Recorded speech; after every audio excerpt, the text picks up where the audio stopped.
Hello, and welcome to the Stroger Hospital and Cook County Health and Hospital Systems Training Module number 18, Environmental Cleaning and Disinfection of the Stroger Hospital Public Restrooms. Thank you for your attention and your attendance in this training session. If you're ready, let's get started. The common areas of Stroger Hospital are the places and spaces within the Stroger campus that are visited, walked through, and utilized by the public, the medical staff, the patients, and the visitors of Stroger Hospital. This includes the public restrooms of Stroger. As a member of the Environmental Services Department, you are a critical part of the team that provides infection control within Stroger Hospital. Thorough cleaning and disinfection of the public bathrooms is a vital part of our infection control mission. Not only does this make a good impression upon the patients, guests, and staff of Stroger, it also minimizes cross-contamination and the spread of infectious disease throughout our hospital campus. A summary of the topics we will cover in this training module include the following: assembling the tools, equipment, and supplies you will need for restroom cleaning, safety practices by using wet floor signs, emptying waste receptacles, pre-spraying surfaces to be cleaned, cleaning mirrors, high and low dusting, dust mopping floors, replenishing restroom supplies, final inspection, and our final topic will be damp mopping the floor. Assembling tools, equipment, and supplies. Before starting any cleaning work, begin by gathering all of the tools, equipment, and supplies you will need for cleaning the bathrooms. Stroger Hospital is a large campus. You do not want to waste time by heading off to your work area without everything you need to do your job. Make a checklist and review it before heading out so you don't waste time by forgetting something. The specific cleaning solutions you will need to gather include floor drain cleaner, neutral disinfectant cleaner, all-purpose cleaner, glass cleaner, and toilet bowl cleaner. Consumable products you will need to bring will be for replenishing dispensers and containers. These include wastebasket liners of various sizes, feminine products such as tampons and sanitary napkins, toilet paper, hand towels, and hand soap. Finally, you will need certain tools, materials, and pieces of equipment such as a broom, a dust mop, a dust pan, a damp mop and bucket for rinsing the mop, an extension duster, orange microfiber cloths, and wet floor signs. Remember your personal protective equipment, also known as your PPE. This should include several changes of vinyl gloves because you will need to change your gloves often. You should also include eye protection, such as safety glasses or goggles.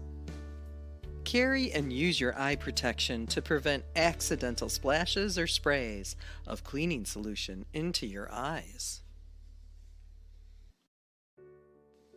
Use of the wet floor signs.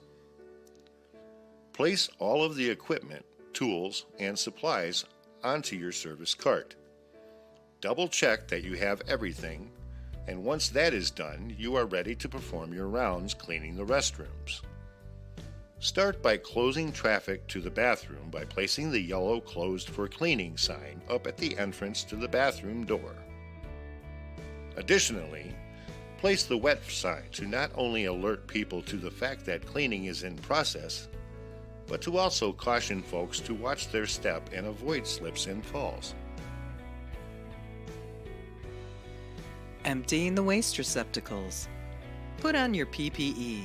This includes vinyl gloves and your eye protection. Next, start to empty the waste baskets in the restroom. As you do this, Inspect the restroom before pulling out the waste liner. This is to determine which portions of the bathroom need special attention. It also allows you to gather any loose trash and place it in the wastebasket. If there is a large amount of waste in the receptacle, do not use hands or feet to compress the trash. This is to prevent injury from loose sharps that may have been improperly disposed of in the waste receptacles. When pulling the trash, gather the trash liner by the upper edges. Lift the waste liner slowly out of the receptacle, keeping it away from your body, and carrying it to the designated container. Lastly, wipe the interior and exterior of the waste receptacle with neutral disinfectant cleaner and then reline with a new liner. In the women's restrooms, make sure to also empty and wipe the interior and exterior of all feminine product disposal receptacles and replace the liner. It is important that you always remove and replace all trash liners in the bathroom every cleaning period. Never dispose of the waste without also removing and replacing the liner. Pre-spray hard surfaces. Once all trash has been pulled, your next step is to pre-spray all surfaces to be cleaned with neutral disinfectant cleaner. These areas should be pre-sprayed with neutral disinfectant cleaner, allowing the solution enough time to work in killing germs and bacteria. This is called the wet dwell time, and it requires 10 minutes for the disinfectant to do its job fully. Pre-spray toilet bowls, toilet seats, outside of toilet bowl, behind toilet bowl, outside of urinals, tile behind the urinals, and partition walls next to the urinal. Also, pre-spray sinks, counters, and other high hand-touch surfaces like door handles, partition knobs, and flush handles. While you are waiting for the disinfectant to work through the 10-minute dwell time, you can begin to apply toilet bowl cleaner to the insides of the toilet bowls and urinals. Be sure to apply toilet bowl cleaner underneath the rim of the toilet as well as in the bowl itself. While the toilet bowl cleaner sits in the urinals and toilet bowls, return to the other surfaces you have pre-sprayed with neutral disinfectant and begin wiping them down. Wipe these surfaces down using the orange microfiber cloths, which are color specific to bathroom cleaning only. For all surfaces that you wipe down, be sure that they are left in a clean and streak-free condition. This is especially necessary for shiny and glossy surfaces such as chrome pipes, painted partitions, and stainless steel dispensers. Upon completion of wiping down all of the surfaces that you pre-sprayed, return to perform final cleaning of the insides of the toilet bowls and urinals. Cleaning the insides of urinals and toilet bowls is done using the Johnny Mop tool or a toilet bowl brush. Scrub the inside of the toilet bowl or urinal using this tool and use it on the insides only. Do not use the Johnny Mop or toilet bowl brush to clean any outside surfaces of the toilet or the urinal, and do not use it to clean any other surface within the restroom. When you have finished using the Johnny Mop, return it to its drip catching carrier so that it does not drip solution onto the floors. Clean the restroom mirrors. Spray mirrors with glass cleaner, then wipe the mirrors down with paper towels, making sure to not leave any streaks. Make sure you clean all splash marks, fingerprints, and smudges off of the mirrors. After you have finished, look at the mirrors from several different angles and perspectives to make sure they are left fully clean and streak-free. High and low dusting in the restrooms. Dust all high and low surfaces in the restroom. Start with high surfaces and make sure to dust surfaces that are shoulder height or higher, utilizing a dust extension tool when necessary. Be sure to dust vents, ledges, fixtures, lower and upper corners, and bathroom stall doors.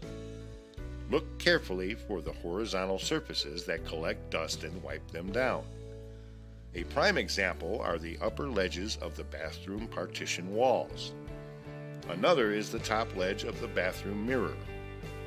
Be sure to always look for cobwebs in upper and lower edges and corners and remove them anywhere you find them. Last thing, remember to dust the exhaust vents in the ceilings. Because they draw large volumes of air, these vents accumulate a lot of dust very quickly. Do not let dust build up on the exhaust vents or the ceiling surfaces adjacent to the vents. Check and clean them every day. Dust mopping the restroom floors. Next is dust mopping the restroom floor. Always make sure you dust mop before you damp mop. This excludes instances of obvious blood spill in the restroom. If you encounter a blood or bodily fluid spill, use the product SuperSorb in accordance with the product instructions and in accordance with the Stroger Hospital's standard operating procedures for cleaning up bloodborne pathogens, which can be found in the Standard Operating Procedure Manual number 24. When dust mopping, make sure you are aware of all foot traffic around you. Work clockwise around the room and use an S-stroke while keeping the leading edge moving forward. Be sure to dust mop underneath all toilets, behind doors, and along edges. Be careful not to lift or shake the dust mop during or after use, as this will cause excess dust to become airborne and resettle on all the surfaces you have just cleaned. Also, releasing dust into the air degrades the indoor air quality in the restroom, which can have a detrimental effect on the health and well-being of the people who use the restroom. Replenishing restroom supplies. Your next step is to refill all of the bathroom supplies, like toilet paper and hand towels. But stop! Before replenishing the restroom supplies, it is vitally important that you remove your gloves. Wash your hands thoroughly and put on fresh, clean, new gloves. Remember, you have just cleaned the bathroom and your gloved hands are contaminated with all of the microorganisms from doing this work. Before you touch and handle the bathroom supplies, you must do so with clean, gloved hands. Replenish all supplies including toilet paper, hand towels, hand soap, hand sanitizer, toilet seat covers, and feminine products. If there is a sharps container, check it to see if it is full, and if so, replace it. Remember safety in handling sharps containers. They're sealed for your safety. Never attempt to open a sharps container or to empty out the contents inside. Proper handling is that the entire container is removed and replaced with a new one. Final inspection before damp mopping. Once you are done with all cleaning procedures in the restroom, you will perform a final inspection prior to damp mopping the floor. This is the time to inspect your cleaning work and make sure it has all been done to Stroger Hospital's quality standards for cleanliness. It is also the time to inspect for any repair and maintenance items that are needed, such as a burnt-out light bulb, leaking faucet, or malfunctioning dispensers. If any items are in need of repair, make a note for later reporting to the Stroger Hospital Building and Grounds Department. In your inspection, make sure to check that you have gathered all of your supplies and tools so that you do not leave anything behind. Damp mopping the restroom floor. Prepare to damp mop the floor by making sure you have placed a wet floor sign outside of the restroom door and one inside of the restroom you are mopping. Inspect all corners and baseboards of the room, cleaning with the mop. Begin at the farthest point in the restroom from the entrance door.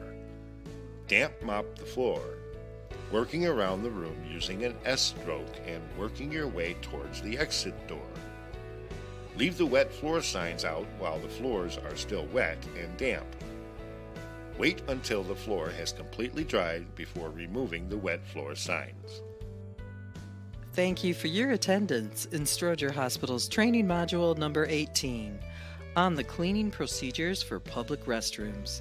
We hope the information presented here will be useful to each of you.